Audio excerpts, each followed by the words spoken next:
So, picture this for a second. You have just successfully evaded a violent, weapon-wielding biker gang. Oh, man, okay. Right. You're terrified, your adrenaline is just completely spiking, and you smash your car into a neighborhood police station, desperate for hype. Yeah, you're looking for safety. Exactly. You jump out expecting an officer to call for backup or something, but instead you find this rookie cop standing in an alleyway. Yeah. His uniform is totally soaked, his skin is slimy, and he is just staring at you, silently chewing on a mouthful of grass. Oh, wow. It's the kind of image that just stays with you long after you wake up. I Yeah. mean, it's a complete breakdown of logic precisely when you need safety the most. It really is. So, welcome to today's deep dive. Our mission today is to decode this highly detailed, just incredibly dense dream journal entry provided in our sources. Yeah, it's quite a read. It is. But we're not here to just, laugh at weird nighttime hallucinations. We really want to understand the architecture of the subconscious. We're looking at how the human mind constructs these vivid and sometimes horrifying scenarios to process really deep-seated waking life feelings. Yeah.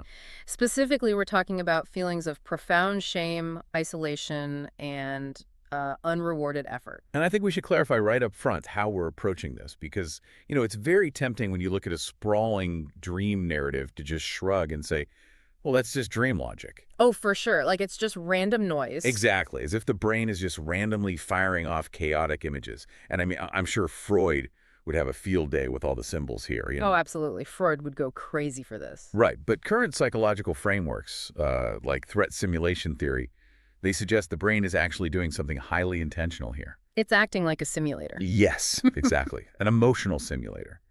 It takes an unresolved anxiety from your waking life, and it builds a virtual reality environment to basically force you to confront it. Which means that every single bizarre detail in the source text, the wet cop, the dilapidated house, the very specific car they drive, it's all mapped to a real-world emotional equation. Right, they're symbols. Yeah, and the author of this journal actually gave us the answer key, which is amazing. They recorded their own emotional analysis alongside the It is events. so rare and so helpful. It really is. They noted that the entire dream was permeated by this lingering, crushing sense of humiliation and of being entirely alone in their struggles. Wow. So I want to unpack this from the very beginning. The first scene opens on the dreamer's childhood home. A home that the source describes as, dilapidated, old, and just generally falling apart. And the dreamer desperately wants to fix this environment for their parents. Right. And here is the method of renovation, which is just so fascinating. The dreamer uses a tube to shoot highly expensive pachinko balls at the walls and the stairs. Oh, pachinko balls. Yeah, and wherever these little metal balls hit, the house just magically repairs itself. It leaves these pristine, clean surfaces. Okay, let's stop right there and look at the mechanism of that symbol. Because, why pachinko balls? Right. Why not just money? Exactly. If the brain just wanted to simulate repairing a house, the dreamer could have had a magical hammer or, just infinite cash. Yeah. But pachinko is a very specific concept. For those who don't know, it is a Japanese arcade game that functions sort of like a vertical pinball machine mixed with a slot machine. It's essentially gambling, right? Right, yeah. Like you buy these little steel balls, you feed them into the machine, and you watch them bounce down through the pins, just hoping they trigger a jackpot. Exactly. But mostly you just watch your resources drain away into a really noisy machine. Which tells us exactly how the dreamer views their own efforts to support their family. Oh, I see. Yeah, the subconscious is basically equating their emotional and physical labor to feeding expensive currency into a gambling machine. It's this high-stakes draining process where the odds are fundamentally stacked against them. They're pouring their limited resources into the communal spaces of the family, trying to buy stability. Okay, let's unpack this a bit more, because there is a really devastating catch to this magical renovation. Oh, right, the room. Yeah. Because these pachinko balls are so incredibly expensive, the dreamer actually runs out of them before the house is finished. Naturally. So the parents and the rest of the family, they get these beautifully renovated, clean spaces to live in, but the dreamer's own room is completely skipped over. And the source text gives us a pretty brutal description of this room. It's awful. It really is. It's a tiny triangular space located under the stairs. Yeah. The walls are exposed mud. It's damp. And while everyone else is sleeping comfortably, the dreamer is trapped in this dark triangle where rats and cockroaches are just constantly appearing. Ugh, the roaches. See, I initially looked at this and thought, well, the dreamer is just a victim of circumstance here. Right. But looking closely at the setup, the dreamer is the one shooting the pachinko balls. They are the one directing the resources. That's a great point. They actively prioritize the public face of the family and effectively sentence themselves to live in the damp and the dirt. I'm really glad you brought that up because it shifts the interpretation entirely. I mean, this isn't just about being a victim. It's about the subconscious forcing the dreamer to confront the toxicity of their own martyrdom. Oh, the toxicity of martyrdom. I like that phrase. Yeah, because the dreamer notes in their journal that they felt left behind. Yeah. They made this massive sacrifice, expecting perhaps, inclusion or gratitude. But instead, the result is just their own suffering. Everyone else gets the reward, and the dreamer gets the roaches. And the crowning detail of this whole opening scene is that despite sitting in this miserable, muddy triangle, the dreamer is frantically studying for university entrance exams. Right, the studying. They are exhausted, they have absolutely no resources left, yet they feel this immense pressure to keep performing, to keep trying to succeed academically. And that frantic studying establishes the baseline anxiety of the entire narrative. The brain has run its first simulation, which is basically what happens if I sacrifice everything to fix my family's physical reality. And the result was isolation. Exactly. Isolation and unrewarded sacrifice. Okay. And because that didn't resolve the underlying anxiety, the brain has to escalate the simulation. Right. It moves the dreamer from feeling inadequate in their private physical resources to testing their intellectual and social adequacy in the outside world. Which brings us to the next sequence. Yeah. So the family travels to the mother's rural hometown for a lavish dinner. Okay. And the relatives hosting them are described as highly educated, possessing high academic achievement and social status. So we have this immediate, really jarring contrast from the mudroom under the stairs to a luxurious feast with intimidating, successful people. Exactly. The environment has shifted from private to public. Right, the stakes for failure are now social. Yes, social stakes. And the failure happens almost immediately. Of course it does. The dreamer's two cousins, who are preparing for an overseas trip, which is just a great little detail the brain throws in to emphasize how worldly and sophisticated they are. Oh, absolutely. It's very specific. They decide to teach the dreamer strategies for an upcoming English test. Now, the dreamer tries to follow along, maybe they're a bit drunk, but they completely bomb it. Oh, They continually fumble the methods in front of the cousins. what's fascinating here is we should really look at why the brain chose an English test prep session for this moment. I mean, why not a debate about politics or, a cooking failure? Well, because an English test is a rigid, standardized metric of intelligence. Exactly. There's no faking it. You either know the vocabulary or you don't. It just completely strips away any illusion of competence. Right. And the cousin's reaction is pure psychological punishment. I mean, the source notes they react with loud sighs and laughter. Sighs are the worst. They are. They're exasperated, but also highly amused by the dreamer's incompetence. And it actually gets worse. Oh, boy. The dinner ends, and it's time to go. The dreamer gathers their belongings, specifically noting their smartphone and their pens, and then they accidentally leave them in a pile on a desk. Oh, that's such a classic stress dream element. Right. They walk all the way down the hall, get to the entrance of the house, and realize they've left everything behind. No. Yes. And when they go back to get them, the relatives just lay into them again. More sighs, more laughter. They openly mock the dreamer, calling them clumsy. Wow. And how does the dreamer respond to the mockery? They can't. And honestly, this is the part that genuinely gave me chills. Really? Yeah, the dreamer notes they felt like their speech was slurred. They desperately try to offer an excuse, to defend their own dignity, but they absolutely cannot utter a single word. Oh. They are paralyzed, just standing there taking the humiliation. That inability to speak is a really fascinating intersection of biology and psychology. How so? Well, when we sleep, our bodies enter REM atonia, which is basically a state of temporary muscle paralysis that stops us from physically acting out our dreams. Oh, right. So you don't sleepwalk or thresh around. Exactly. So often, when you feel paralyzed or unable to speak in a dream, it's just your brain interpreting that actual biological shutdown and writing it into the narrative. That makes so much sense. But emotionally, it perfectly simulates the paralysis of shame. Yeah, it really does. And I want to focus on the smartphone being left behind too. Oh yeah, let's talk about it. Because losing your phone right when you are trying to make a dignified adult exit, to me, that represents the total collapse of a curated adult persona. Oh, absolutely. Right, because without your phone, you are disconnected. Yeah. You lose your tools, your contacts, your armor. It's like the modern version of showing up to class in your underwear. That is a perfect analogy. The brain is basically saying you tried to project intelligence, and not only did you fail, but you also lost your basic ability to navigate the modern world. It is a devastating social exposure. And let's trace the evolving theme here. Right. Because in the childhood home, the isolation was physical, right?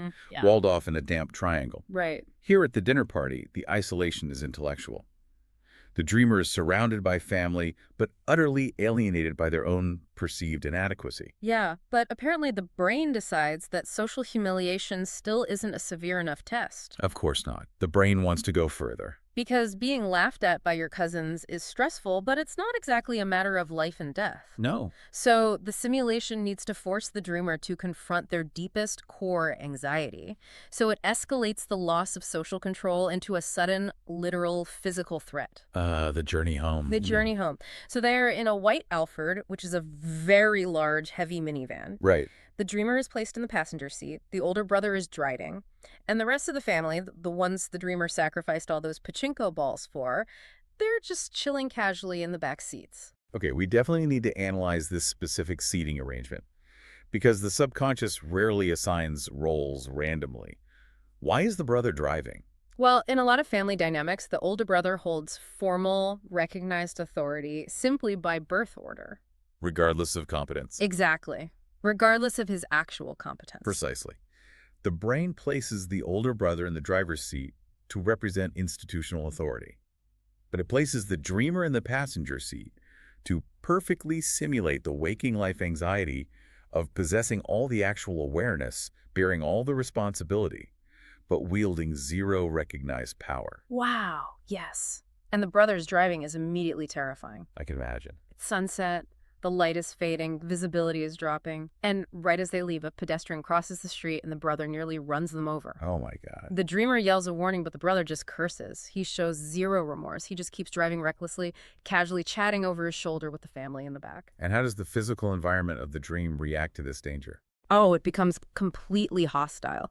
The dreamer checks the side mirror and sees an ambulance coming up behind them at breakneck speed. Okay. It's blaring its horn because the road is blocked, so the dreamer has to explicitly order the brother to pull over. Right. The brother reluctantly swerves left, but he drives this heavy minivan right onto the edge of the sidewalk where the concrete is broken and bumpy.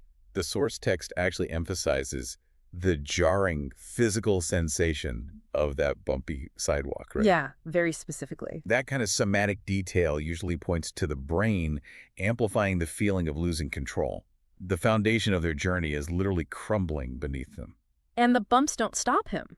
Even though cars ahead are stopped for the ambulance, the brother keeps driving forward at high speed while looking backward at the family. He's not even looking at the road. No, he is actively driving them into a collision. The dreamer screams at him to hit the brake, but he is completely oblivious. So what action does the dreamer take? I mean, they're in the passenger seat. They are forced to physically reach over. From the passenger seat, the dreamer slams their own foot down into the driver's footwell to hit the brake. Oh, wow.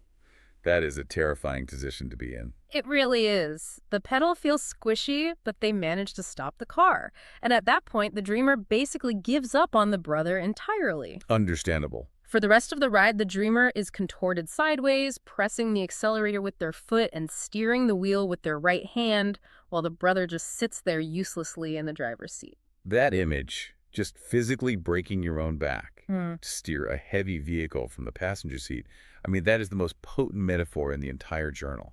It is the ultimate nightmare of a dysfunctional group project. Yeah. You aren't the designated leader, you don't have the wheel in front of you, but you are the only one who sees the car heading off a cliff. Right. So you take on the impossible burden of managing the entire situation while everyone else just chats casually, completely unaware that you are saving their lives. I want to challenge that slightly, though. Okay, sure. Is the dreamer really just a victim of a bad group dynamic here?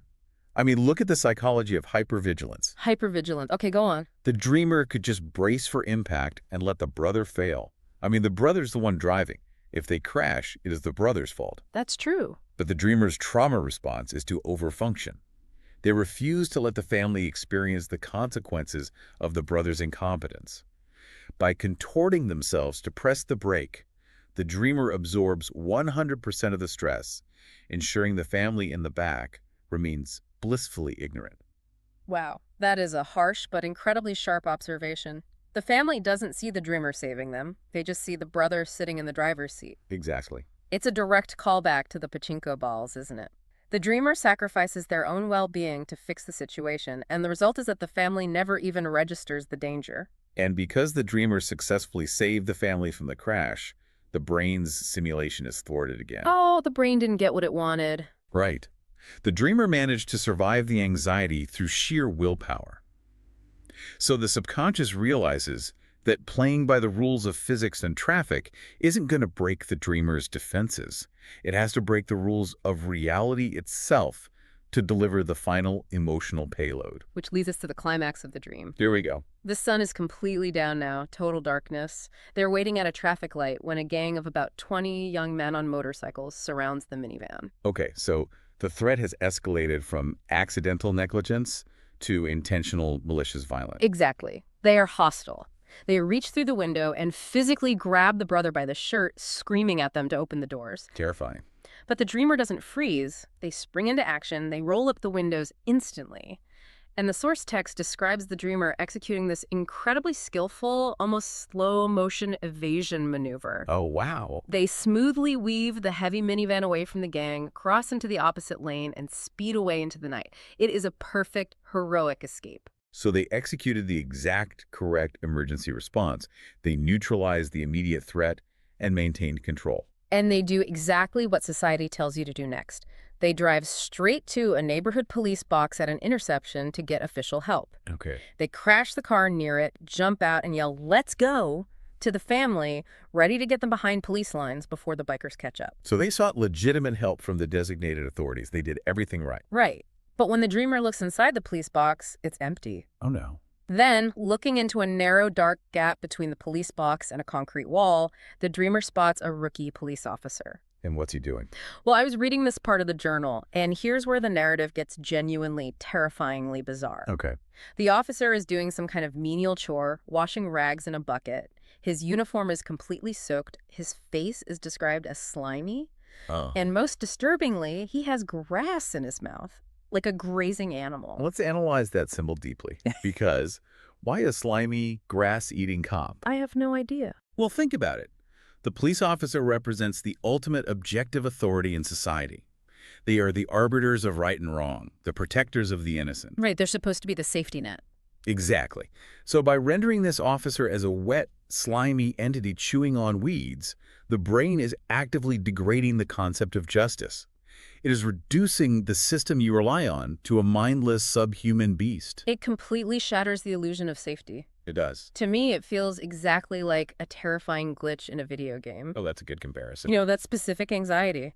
You are running from enemies, your health bar is blinking red, you finally reach the designated safe zone where the game's programming is supposed to protect you, and the NPC, the non-player character, is broken. Yeah. He's clipping into a wall, chewing on grass, totally unresponsive. It transforms a moment of immense relief into a sudden realization that the universe itself is fundamentally broken. That is exactly what the brain is doing. It is pulling the rug out from under the dreamer's core belief that doing the right thing leads to a just reward. So how does the dreamer react to this glitching authority figure? With absolute rage. Yeah. The dreamer grabs the slimy cop by the back of the neck, spins him around and screams, "What are you doing? I've been asking for help." And the dreamer is so furious at the absurdity of the situation that they slap the cop right across the face and scream, "You useless!" Which triggers the final devastating turn of the simulation. Instantly, out of nowhere, multiple patrol cars arrive with their sirens blaring, but they do not arrest the biker gang. No, you guess. They arrest the dreamer. Yep. The dreamer is grabbed and shoved into the back of a police car, branded as the violent criminal for slapping the cop. The biker gang is standing nearby, cheering and celebrating the arrest. Oh, that is cruel. And the older brother, who caused half the problems in the first place, just stares blankly into space. And the rest of the family. The people the dreamer sacrificed their bedroom for, the people the dreamer steered from the passenger seat to save, they completely vanish from the narrative. They don't speak up, they don't defend the dreamer, they just cease to exist. It is breathtakingly unfair. It is.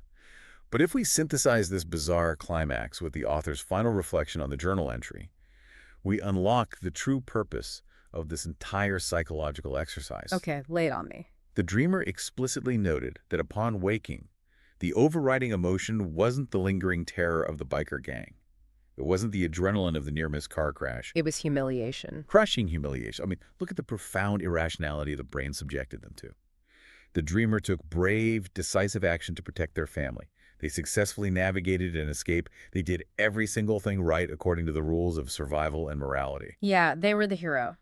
But they were ultimately punished while the antagonists cheered and their loved ones abandoned them. So the brain's ultimate simulation wasn't about surviving a physical threat at all. It was about surviving injustice. Exactly. It is the purest distillation of a very specific, agonizing psychological state. It's the deep-seated fear that no matter how hard you try, no matter how righteous your actions are, you will always be the one who gets blamed, and you will always be left alone. It's the sheer injustice of being punished for your own virtues. When you trace the through line of this entire narrative, it is just one escalating masterclass in that specific brand of pain. It really is. It starts with the physical inadequacy of the unfixed mudroom, sacrificing your own comfort to build a house you don't get to enjoy. Then it escalates to intellectual inadequacy at the dinner, trying to better yourself, only to be paralyzed and mocked by high-status relatives. Then it moves to unrecognized responsibility, doing the physically impossible work of steering a heavy car from the passenger seat to save a family that doesn't even notice they are in danger. And it culminates in the ultimate betrayal of reality. Saving everyone from a gang, only to be slapped in handcuffs by a broken system, while the people you saved literally fade into the background. Yeah. The dreamer is trying to carry the weight of the world, trying to be the responsible one, the savior, and the brain's response is to show them that the universe will only reward that effort with mockery and isolation. Which is a feeling that extends far beyond this specific dream journal. I mean, we all experience micro versions of this in our waking lives. Oh, absolutely. Think about the silent frustration of stepping in to fix a dysfunctional situation at work, or absorbing the emotional collateral damage in a family conflict, only to have your efforts go completely unnoticed. Or worse, being actively penalized for pointing out the problem in the first place. Yes. The dreaming mind just takes that quiet, everyday injustice and amplifies the volume until it requires a biker gang and a grass-eating cop to express it. It is genuinely incredible what the human mind can construct just to force us to look at our own pain. I mean, it takes a vague feeling of being unappreciated and reverse engineers a blockbuster tragedy. It demands that we witness our own emotional reality without the polite filters we use when we are awake. Which leaves us with a pretty profound question to chew on as we wrap up today's deep dive. What's that? Well, if our brains truly act as virtual reality simulators designed to test our resilience and prepare us for the worst the world has to offer, what does it say about the human condition that the ultimate, most devastating threat our subconscious can conjure up isn't a monster in the dark or physical violence from a gang? Right. The ultimate nightmare is simply the sheer, isolating humiliation of our good intentions being entirely misunderstood by the people we love. A threat that, unlike the monsters, is something we actually have to survive when the sun comes up. Something to think about the next time you find yourself desperately trying to steer from the passenger seat.